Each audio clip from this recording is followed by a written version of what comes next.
ദൈവമേ കാത്തുകൊള്ളുകങ്ങ് കൈവിടാതെങ്ങു ഞങ്ങളെ. നാവികൻ നീ ഭവാബ്ദിക്കൊരാവിവൻ തോണി നിൻ പദം. ഒന്നൊന്നായി എണ്ണി എണ്ണി തൊട്ടെണ്ണും പൊരുളൊടുങ്ങിയാൽ നിന്നിടും ദൃക്കുപോലുള്ളം നിന്നില സ്പന്ദമാകണം.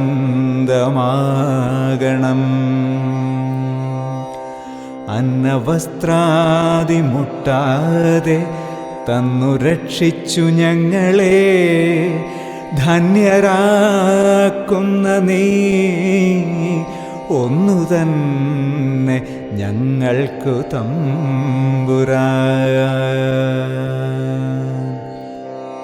ആഴിയും തിരയും കാറ്റും ആഴവും പോലെ ഞങ്ങളും മായയും നിൻ മഹിമയും നീയുമെന്ന് ഉള്ളിലാകണം. നീയല്ലോ സൃഷ്ടിയും സ്രഷ്ടാവായതും സൃഷ്ടിജാലവും. നീയല്ലോ ദൈവമേ സൃഷ്ടിക്കുള്ള സാമഗ്രിയായതും. നീയല്ലോ മായയും മായാവിയും മായാവിനോദനും. നീയല്ലോ മായയെ നീക്കി സായുജ്യം നൽകുമാര്യനും. നീ സത്യം ജ്ഞാനമാനന്ദം.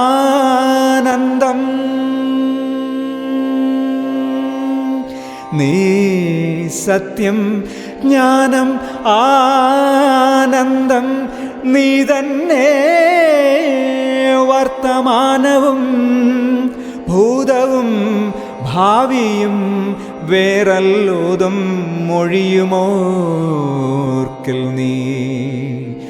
അകവും പുറവും തിങ്ങും മഹിമാവാർന്ന നിൻ പദം പുകഴ്ത്തുന്നു ഞങ്ങളങ്ങ്.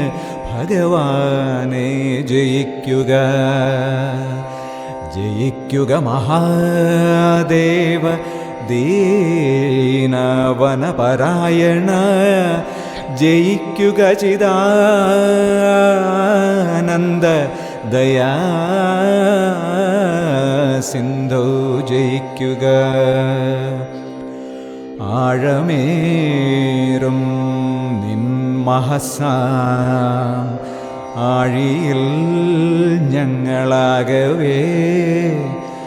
ആഴണം വാഴണം നിത്യം വാഴണം വാഴണം സുഖം.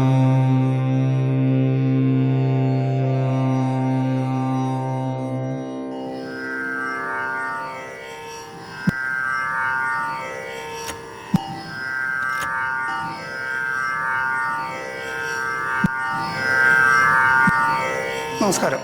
ഇപ്പോൾ നടരാജഗുരുവായാലും പിന്നീട് വന്ന നിത്യഗുരുവായാലും മുനി നാരായണപ്രസാദായാലും ഇവരെല്ലാം നിരന്തരം പഠിക്കാനും വ്യാഖ്യാനിക്കാനും ശ്രമിക്കുന്നത് ശ്രീനാരായണ ഗുരുവിന്റെ കൃതികളാണ്. അല്ല, പൊതുവിൽ അവർ അതിനെ അടിസ്ഥാനപ്പെടുത്തിയാണ് അവരുടെ ചിന്താപദ്ധതികൾ രൂപപ്പെടുന്നത്. എപ്പോഴും അത് പഠിക്കാനാണ് നിർദ്ദേശിക്കുന്നത്. അപ്പോൾ അതിനെ സമീപിക്കുമ്പോൾ നേരിട്ട് വായിക്കുമ്പോൾ കിട്ടുന്ന അനുഭവവും ഈ പിന്നാലെ വന്ന ഗുരുക്കന്മാർ തന്ന വ്യാഖ്യാനങ്ങളോടെ സമീപിക്കുമ്പോഴും ഉണ്ടാകുന്ന വ്യത്യാസം എന്താണ്? അത് നമ്മൾ തനിയെ വായിക്കുമ്പോൾ നമ്മൾ ചിന്തിച്ചെടുക്കുന്ന കുറച്ച് കാര്യങ്ങളും കൂടെ ചേർത്ത് വെച്ചേ നമ്മൾക്ക് മനസ്സിലാക്കാൻ ഒരു കൃതി വായിക്കുമ്പോഴും. അത് പ്രത്യേകിച്ച് നാരായണ ഗുരുവിൻ്റെ കൃതി ഒക്കെ വായിക്കുമ്പം അവ്യക്തത മാത്രമാണ് നമ്മൾക്ക് എത്ര പഠിച്ചാൽ നമ്മൾ സ്വയം പഠിക്കുമ്പോൾ നമ്മൾക്ക് കിട്ടുക. എൻ്റെ അനുഭവമാണ് പറയുന്നത്. അപ്പോൾ അവിടെ ഒരു വ്യക്തത തരാൻ ഓരോ വാക്കും, ചിലപ്പോൾ നിത്യഗുരുവിൻ്റെയൊക്കെ ആണെങ്കിലും ഒരു വാക്കെടുത്ത് ഒരു വാക്കിൻ്റെ അർത്ഥതലം ഇങ്ങനെ പറയുമ്പോൾ അപ്പോൾ അപ്പോൾ മൂഷികൻ നിത്യഗുരു എനിക്ക് പറഞ്ഞു, മോഷണം നടത്തുന്നവൻ അവൻ്റെ ജോലി ഇതാണല്ലോ മോഷികൻ, നമ്മൾ മോഷിക്കാൻ എലി.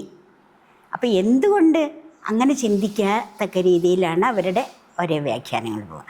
പിന്നെ ഗുരുമുഖത്തുനിന്ന് കേൾക്കുമ്പോൾ നമുക്ക് വ്യക്തത, അവിടെ ഒരു ആകാശം വ്യക്തതയുടെ, ഒട്ടും മേഘങ്ങളില്ലാത്ത ഒരു നല്ല പ്രകാശത്തിൻ്റെ ഒരു തെളിമ, അറിവിൻ്റെ തെളിമ ഗുരുമുഖത്തുനിന്ന് കേൾക്കുമ്പോൾ കിട്ടും. പിന്നെ ആ വ്യാഖ്യാനം നമ്മളിലേക്ക് കൊണ്ടുതരാനായിട്ട് നമുക്കുണ്ടാകുന്ന ഒരു, ഇപ്പോൾ നമ്മൾക്ക് ഇഷ്ടമുള്ള ഒരു ഗുരു ആകുമ്പോൾ നമുക്കൊരു പാരസ്പര്യം കൂടുതലുണ്ട്. അടുത്ത് ചിലപ്പോൾ വായിക്കുമ്പോൾ തോന്നും അടുത്ത് ഇന്നതാണ് പറയാൻ പോണതെന്ന് തോന്നുമ്പോൾ അത് ശരിയായിരിക്കും. ആ വിശദീകരണം പോലും ആ പാരസ്പര്യത്തിൽ നിന്ന് നമ്മൾക്ക് അറിയാതെ തിരിഞ്ഞു കിട്ടും. പിന്നെ വലിയ അവരെഴുതിയതും വെച്ചിട്ടും പിന്നെ നമ്മൾ സ്വയം ചിന്തിച്ച് നോക്കുമ്പോൾ കിട്ടുന്ന, അപ്പോൾ ആദ്യം പറഞ്ഞത് ഇതും തമ്മിൽ ഒരുപാട് വ്യത്യാസം ഉണ്ടായിരിക്കും. വാക്കിൻ്റെ അർത്ഥം ആണ് സാധാരണഗതിയിൽ ഒരു സാധാരണ പഠിതാവിനുണ്ടാവും, വാക്കർത്ഥം വെച്ച അതിൻ്റെ അർത്ഥം. ഗുരുനിത്യ പറയുന്നതും ഉണ്ട്, വരികൾക്കിടയിലൂടെ വായിക്കാൻ പഠിക്കണം. അപ്പോൾ വരികൾക്കിടയിലൂടെ ഒതുക്കി വച്ചിരിക്കുന്ന അർത്ഥതലമുണ്ട്.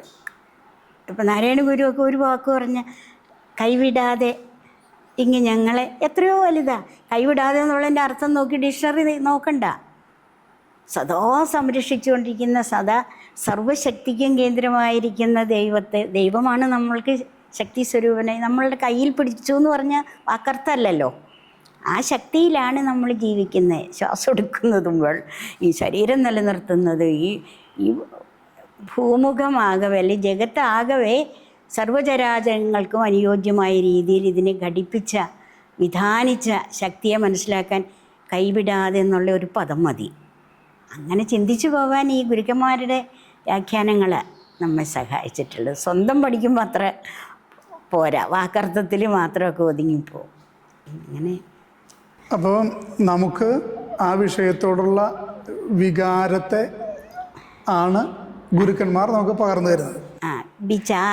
വിചാരത്തെ വളർത്തുമെന്നാണ് എനിക്ക് തോന്നുന്നത്. വികാരത്തിന് അപ്പുറം നമ്മളുടെ വിചാരത്തെ ക്രമപ്പെടുത്തിക്കൊണ്ട് എങ്ങോട്ട് പോകണം എന്നുള്ള നേർവഴിയാണ് ഗുരുക്കന്മാരുടെ വാക്കുകൾ തരുന്നു എന്നാണ് എനിക്ക് ബോധ്യമായിട്ടുള്ളത്. അതിൻ്റെ ഗുരുവും പഠിതാവും തമ്മിലുള്ള ഹൃദയബന്ധമാണ് അതിനെ കുറച്ചുകൂടി മധുരതരമാക്കും. അതെ അതെ. ഈ ഗുരുനിത്യയുടെ പുസ്തകങ്ങൾ ഏറെക്കുറെ എല്ലാം വായിച്ചിട്ടുണ്ടാവും ലീലാമണി അമ്മ. അതിൽ മലയാളം, അതിൽ ലീലാമണി അമ്മയെ ഏറ്റവും നന്നായി സ്വാധീനിച്ച അല്ലെങ്കിൽ ഏറ്റവും മാധുര്യത്തോടെ സൂക്ഷിക്കുന്ന ഒരു കൃതിയാണ്.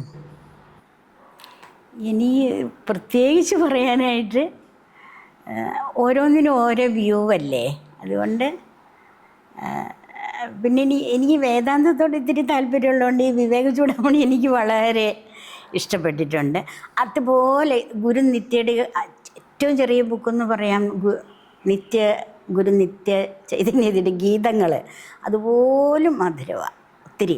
പിന്നെ ഇപ്പോൾ ഈ ദൈവദശകത, പിന്നെ ചെറുതെങ്കിലും താത്വികമായിട്ട് ഒത്തിരി എന്നെ സ്വാധീനിച്ച് ചിന്തിപ്പിച്ചത് നീ സത്യം ജ്ഞാനമാനന്ദം എന്നുള്ള ആ കൊച്ചു ബുക്കിൽ എത്രയോ ഉപനിഷത്തുക്കളുടെയും എല്ലാം തത്വപരമായ അംശം ചേർത്ത് ഇത് ധ്യാനത്തിനും മറ്റേത് ചിന്തിക്കാനും ഒക്കെ ഉപകരിച്ച് അങ്ങനെ പോകുന്നു. ഓരോന്നും മാണ്ഡ്വികോപനിഷത്ത്, ഗുരുവിൻ്റെ ഈശാവാസ്യം ഒക്കെ വേറൊരു അത് വായിച്ചപ്പോഴാണ് അതിൻ്റെ ഇൻട്രൊഡക്ഷൻ തന്നെ ഗുരുശിഷ്യ പാരസ്പര്യത്തിൻ്റെ മഹനീയത മനസ്സിലാക്കാൻ. ഈശാവാസ്യ ഉപനിഷത്തിൻ്റെ ഇൻട്രൊഡക്ഷനിൽ ഗുരു, ഞാൻ ഗുരുവിൻ്റെ വാക്ക് അതുപോലെയല്ല എങ്കിലും ആശയം ഈ ജിജ്ഞാസുവായ അല്ലേ, അറിവിലേക്ക് ആനയിക്കുന്നവനാണല്ലോ, വെറും ആഗ്രഹമുള്ളവനല്ല. ജ്ഞാതും ഇച്ഛ ജിജ്ഞാസ, അങ്ങനെ അറിയാൻ ആഗ്രഹിക്കുന്ന ശിഷ്യൻ്റെ തറ പറ്റി നിൽക്കുന്ന ആ ഒരു ആഗ്രഹം ഗുരുവിൻ്റെ അടുത്ത് ചെല്ലുമ്പോൾ അത് ഉയർന്നുയർന്ന് ഗുരുവിൻ്റെ വാക്ക് കൊണ്ട് ഉയർന്നുയർന്ന് വരികയും ആ ഗുരുവിൻ്റെ അറിവ് ശിഷ്യനിലേക്ക് പകർന്നൊന്നായി തീരുകയും ചെയ്യുന്ന ആ ഒരവസ്ഥയാണ് ഉപനിഷത്ത്. അത് ഞാൻ ഒരിക്കലും ആ ആശയത്തെ പിന്നെ എൻ്റെ മനസ്സിൽ നിന്ന് പോയിട്ടില്ല. അല്ലാതെ നമ്മൾ എണ്ണി പഠിക്കുന്ന മന്ത്രങ്ങളൊന്നുമല്ല. ആ പാരസ്പര്യത്തിൻ്റെ ഇറ്റ്, ആ ഗുരുകാരുണ്യം ഇറ്റ് വീഴുന്ന ഒരു കുഞ്ഞു കണികയായിട്ട് ശിഷ്യനിലേക്ക് പ്രവഹിച്ച്, ഇറ്റ് കണിക മതി, അത് ശിഷ്യൻ്റെ പരിശ്രമം കൊണ്ട് അതിനെ വികസിപ്പിക്കണം. അതൊക്കെ എനിക്ക് ഗുരുവിൻ്റെ ആ ബുക്കിൽ നിന്ന്, ഗുരുമുനി നാരായണപ്രസാദും ഈശാവാസ്യത്തിനും വ്യാഖ്യാനം എഴുതുന്നത്, അതിൽ തത്വപരമായിട്ട് കൂടുതൽ വ്യാഖ്യാനിക്കുന്നത് എനിക്ക് തോന്നിയത് ഗുരുമുനി നാരായണപ്രസാദിൻ്റെ ഡയലറ്റിക്സൊക്കെ, അതിൻ്റെ മധ്യഭാഗത്ത് ഡയലറ്റിക്സും എല്ലാം വിശദീകരിക്കുന്നത്.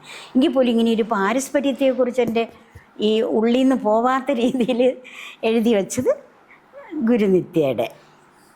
അങ്ങനെ ഒത്തിരി അതിലൊരു ഇമോഷണൽ അത് വരും.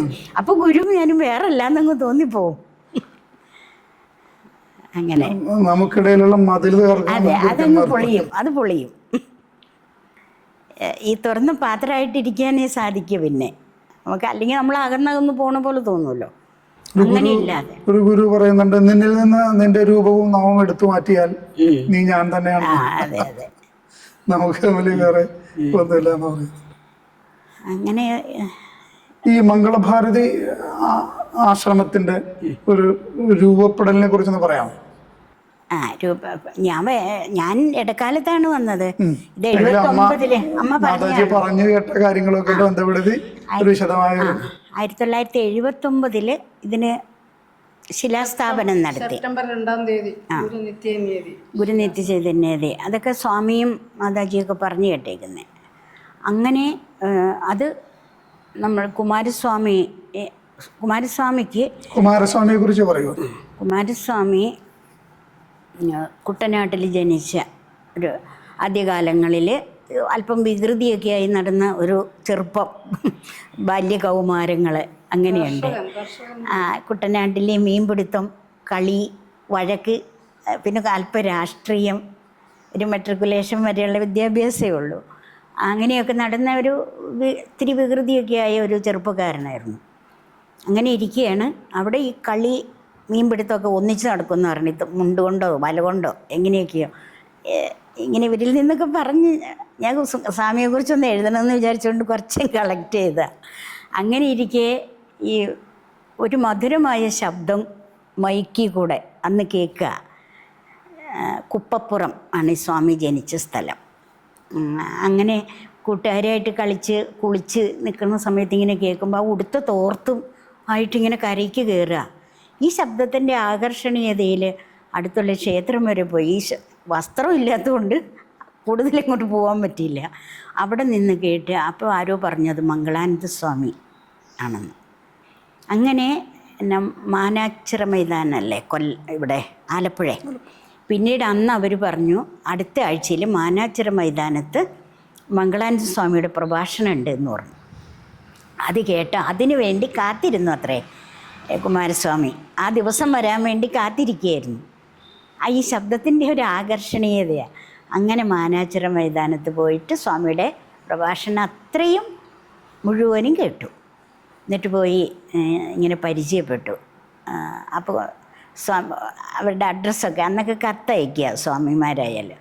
അങ്ങനെ പിന്നെ ഞാൻ കത്തയക്കാം, അപ്പോൾ എവിടെയാണ് പോകുന്നതെന്ന് വെച്ചാൽ പറ്റുമെങ്കിൽ വരാൻ പറയാം. അപ്പോൾ പിന്നെ സ്വാമി പോകുന്നിടത്ത് എല്ലാം ഉണ്ടാവും അന്നത്തെ കുമാരൻ എന്ന് പറയുന്നതാണ്.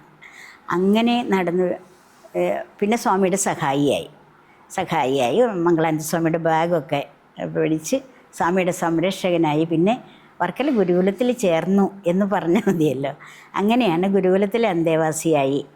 ഇപ്പോഴും മംഗളാനന്ദ സ്വാമിയുടെ നിഴലായിട്ട് അന്നൊക്കെ പലതരം SNDPയും ഈ സന്യാസ പ്രസ്ഥാനങ്ങളും ഒക്കെ ആയിട്ടൊക്കെ പ്രശ്നം. ശിവഗിരി മഠത്തിൽ നിന്ന് മംഗളാനന്ദ സ്വാമി ഗുരുകുലത്തിലേക്ക് ഒരു 30കളോടെ ആയിരിക്കണം അങ്ങനെ വരികയൊക്കെ ചെയ്തു. അങ്ങനെയൊക്കെ എല്ലാം ഈ പത്രങ്ങളിൽ വരുന്ന ചില പ്രസ്താവനകളിൽ ഇവരങ്ങോട്ടും ഇങ്ങോട്ടും എഴുതി അങ്ങനെ ചില പ്രശ്നങ്ങളൊക്കെ ഉണ്ട്. ചിലയിടത്തപ്പം മംഗളാനന്ദ സ്വാമിക്ക് ഭീഷണിയൊക്കെ ഉണ്ടായി. സ്വാമി എന്ന് പറഞ്ഞാൽ ഈ സ്വാമിയുടെ ഒരു വചോവിലാസം ആരെയും ആകർഷിക്കുന്നതാണ്. 4-5 മണിക്കൂർ നിർത്താതെ പ്രഭാഷണം നടത്തും. ഒരു സൂചി വീണാൽ പോലും കേൾക്കാവുന്ന അത്ര നിശബ്ദത ജനങ്ങളിലുണ്ടായിരിക്കും. അതുപോലെ ഉള്ളൊരു വശ്യ വചസ്സായിരുന്നു. ഈശ്വരാനുഗ്രഹം ആ രീതിയിലാണ് സ്വാമിയെ കൂടുതൽ.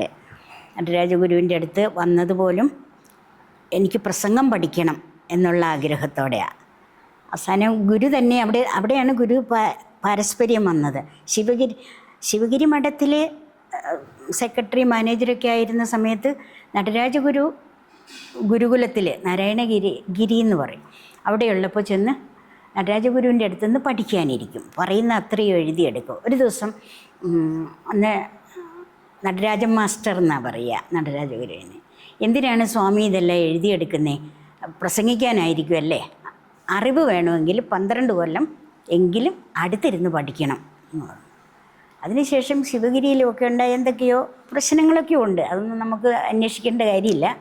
അങ്ങനെ സ്വാമി പിന്നീട് നടരാജഗുരുവിൻ്റെ ശിഷ്യനായിട്ട്, മംഗളാനന്ദ സ്വാമി നടരാജഗുരുവിൻ്റെ ശിഷ്യനായിട്ട് വർക്കല ശ്രീനിവാസപുരത്ത് നാരായണ ഗുരുകുലത്തിൽ ചേരുക. അതോടുകൂടി ഗുരുകുലത്തിൻ്റെ മുഴുവനും ചുമതലയും സ്വാമിക്ക് ഏറ്റെടുക്കേണ്ടി വന്നു.